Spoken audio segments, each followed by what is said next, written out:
Hello.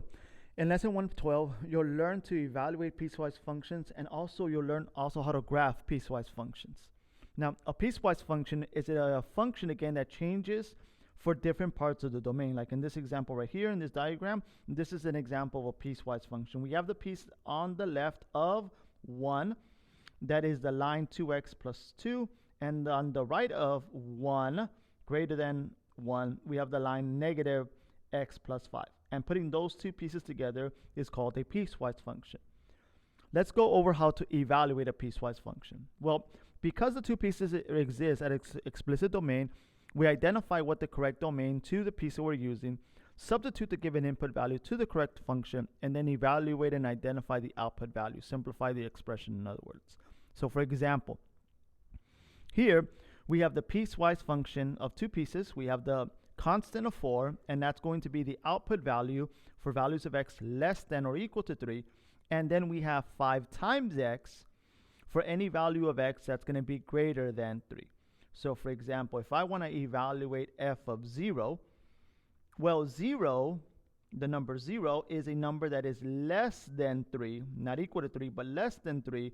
So the output value is going to be 4 because it's a constant. We're not multiplying 4 with a value of x, not subtracting it by x, not multiplying it by x, or dividing it by x. We're not doing anything to the 4, so the output's going to be 4. And as long as I pick a value for x that is less than 3, my answer is always going to be 4. So if I pick 1, my answer is 4.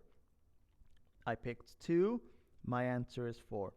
Even if I pick 3, because again, I can include 3, could also equal to 3, my answer is equal to 4. Now, as soon as I pick a number greater than 3, like 3.1, or an integer, anything greater than 3, I can now get the y value, the output, by multiplying that value of x by 5. So for example, let's evaluate f of 4. F of 4 will equal to 5 times 4. So now we substitute in this 4 and for this x, because again 4 is greater than 3, and our answer is 20. F of 5 would mean I multiply again my 5 with my x value, and I get an output value of 25, and so on. So f of 6 would be 5 times 6, which is 30. So you see, I'm replacing again this x with these numbers with 4, 5, and 6, and multiplying and using the second piece because those input values are greater than 3. Let's look at a different example. So I have this example right here. I have a linear equation of 2x plus 5, and I'm going to use again and substitute in an x into this top equation if the value of x that I'm using is less than -1. And I'll plug in a number into the x on the bottom equation on the second piece if the value of x I'm plugging in is greater than or equal to -1. So if I'm going to use -1, again, the boundary points where my graph is being split up into those two pieces, I'm going to plug in this -1, this -1 is going to go into this x right here. So it would be negative, well, we have a -1 right there, so -1 times my x value, which is -1 to the second power. So this is going to equal to -1. So if I use 0, well, 0 is greater than -1, so I would again use that bottom equation, and I would replace this x here now with 0, which my answer is 0. If I pick a number less than -1, like -2, now I substitute in this x of -2 into this one there. So it will be 2 times -2 plus 5,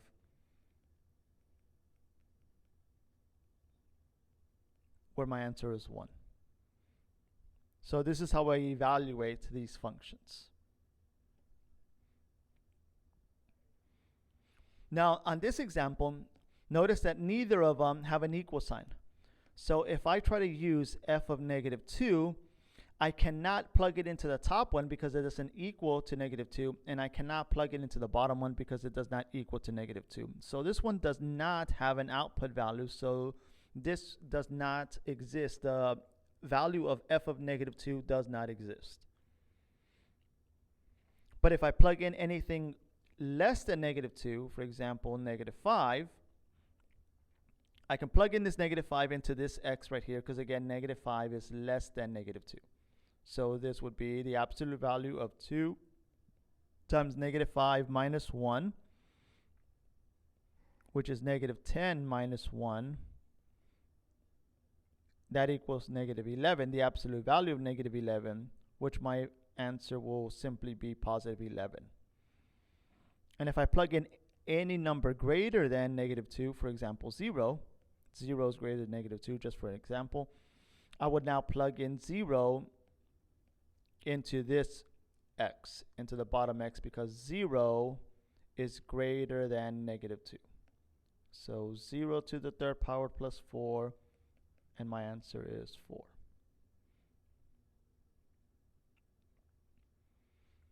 Let's see, pause the video and try to figure out what these values are. What is f of 7 going to equal to? What would f of 10 equal to? And what is f of 4 equal?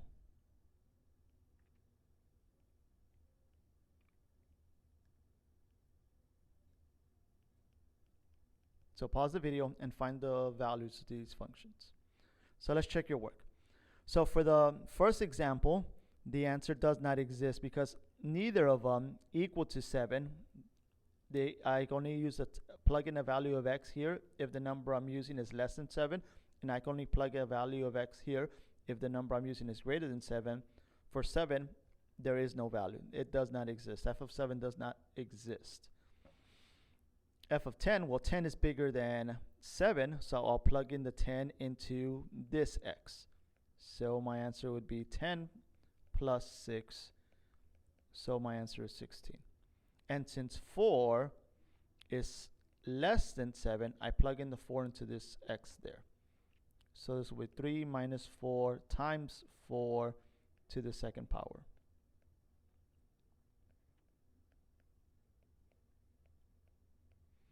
And that answer is going to equal to negative 61.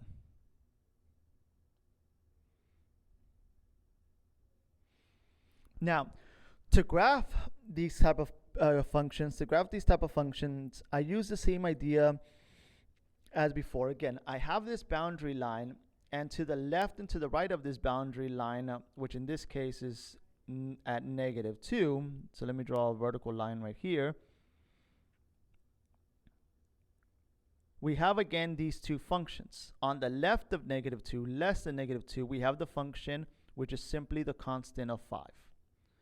So we have just simply 5. And then on the right, we have 2x minus 1. So what this means is that anything on the left, the output value is going to simply be 5. So if x is equal to, let me make a table of values for this. So if x is equal to, let's say, negative 4, because that number is less than negative 2, the output is going to be 5. Now, if the answer is negative 2, the y value is still going to be 5. So we have, let me just plot those 2 points. We have these 2 points, and to the left, again, we're simply going to get a horizontal line that's going to have a y value of 5 every single time. So it's going to just simply be a constant line. However, on the right now, I'm only allowed to plug in numbers greater than 2. So for example, if I plug in 0, 0 is greater than 2. Well, I would then multiply this 0 with x. I substitute in that 0 for x, multiply with 2, and then subtract 1. So the y value would be negative 1. So 0, negative 1 would be there. If I plug in, again, any number greater than against 2, For example, if I plug in 4, I now multiply 4 times 2 and subtract 1. So 4 times 2, that's 8, and 8 minus 1, that's going to equal to 7. So I have a point at 4, 7. If I pick 5, that will be 5 times 2 minus 1, so that would be 9. And I can connect these 2 points again going towards the right. Sorry, I'm trying to make this as straight as possible. So it will look like this, okay, going to the right.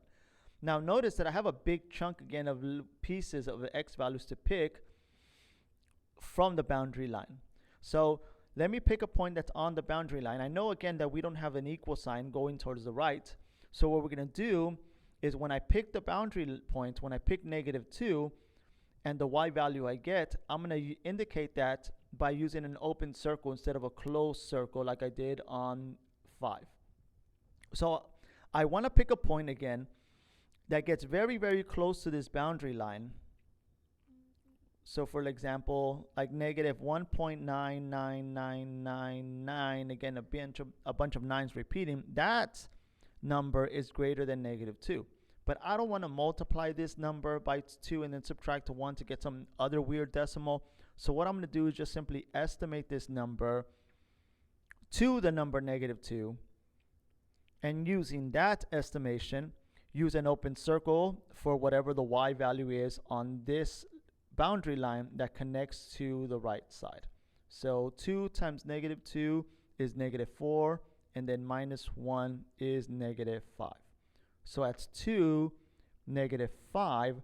I'm going to have an open circle which is going to connect to all of these points on the right side. So this is the full extent of the line from going to the right of the boundary line of 2.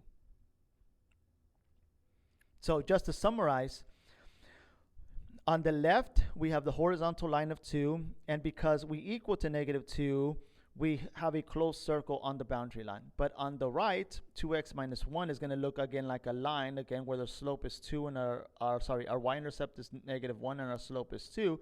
But on the boundary line, it's going to be an open line. So our line is going to, again, start here and go in that direction towards the right, but with a boundary, an open circle on the boundary line. So for example, let's move on to this example right here. Here, we're not allowed to use 3 on either of them. So what that means that on the boundary line of 3, let me draw it in green, we're going to have an open circle for both the y values when I plug in 3 into both of these two functions, into these two pieces. So let's do this piece first. So I'm going to plug in 3, and then I'm going to plug in any number less than 3. So example 0. 0 is less than 3. So if I plug in 3 into this x, that will be 3 minus 1, and the answer is going to be 2. So I'm going to have an open circle at 3, 2. If I plug in now the number 0 into this x right there, that will be 0 minus 1, which equals -1. So I have a point at 0, -1. So to the left, connecting these 2 points, this is what the line is going to look like. Now to the right, again, this is a constant. So anything to the right of 3 is simply going to equal to the value of -5. So -5 is right here. And because on the boundary line, we don't have an equal sign even on the bottom one, that's also going to be an open circle at -5 on the boundary line. And because everything to the left, to the right of 3 is going to be 5, this is simply going to be a horizontal line.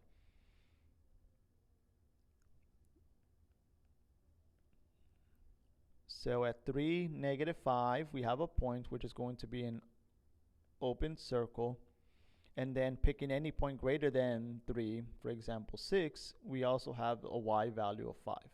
And that one again obviously has to be closed because it's to the right. It satisfies the condition. So the only ones that have to be open are going to be the ones possibly on the boundary point. In this case, both of them are. Let's see, graph this one. Notice again that there are no equal signs on the boundary point of -4, so we're going to have 2 open circles on those locations. So pause the video, graph it, and see if it matches again, and come back and check your answers. So let's check your answers. So we have a boundary line at -4, and to the left of -4 is 2x, and on the right of -4 is x plus 1. So let's make a t-chart, and let's use -4, a point on the boundary line, which again is going to be an open circle, and then a number less than -4, like -6. We'll use -6. So let's plug in -4 into this x up here. So that multiplies it by 2. So that's -8. We're going to multiply now -6 with 2. You know what? Let's use -5 because I don't have enough y values. -5.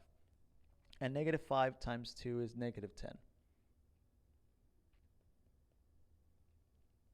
So on the boundary line, we're going to have an open circle at -4, -8.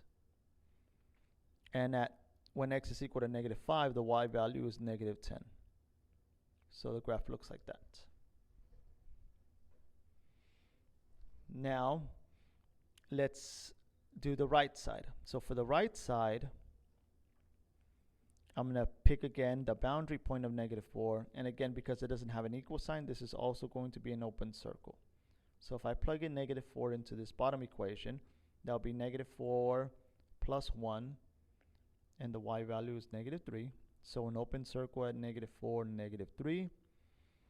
And then just picking any point greater than -4, like -2, 0, 2, and so on, I can connect that open circle to that point over here and make my line. Let's use 0. So 0 plus 1, that's 1. So let's put a point at 0, 1, and there. Connecting those is going to draw what the right side of the line. Connecting those again draws the line for the right side of the boundary point of -4. Let's see, pause the video on this one and again try to graph this function. Let's see, let's check your work. So here our boundary line is at +1. So we're separating the left and right side of our graph at 1, and on the left is 2x minus 3, and on the right is -x plus 5.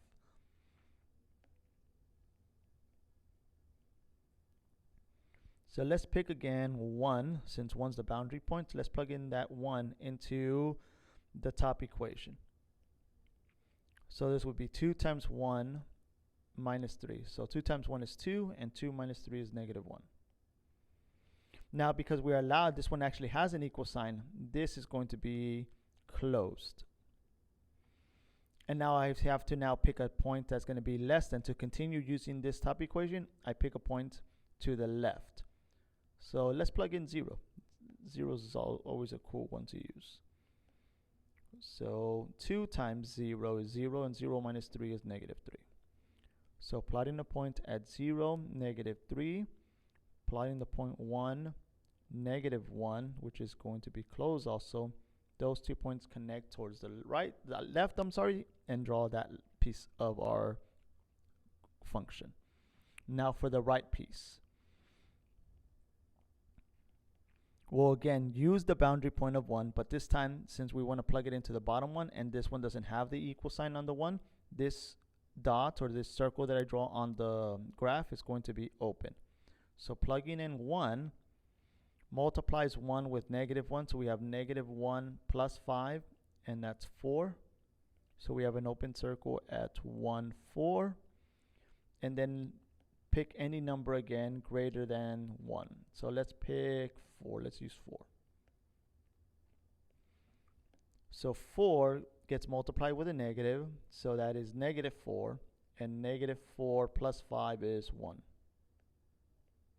So we have a point at 4, 1. And that's what the graph looks like. And there you have it. So this is how you graph piecewise functions, again, which is directly correlated to how we evaluate piecewise functions. If you have any questions, please send me a message on Remind or through email. And I appreciate you watching, and I hope you have a great day.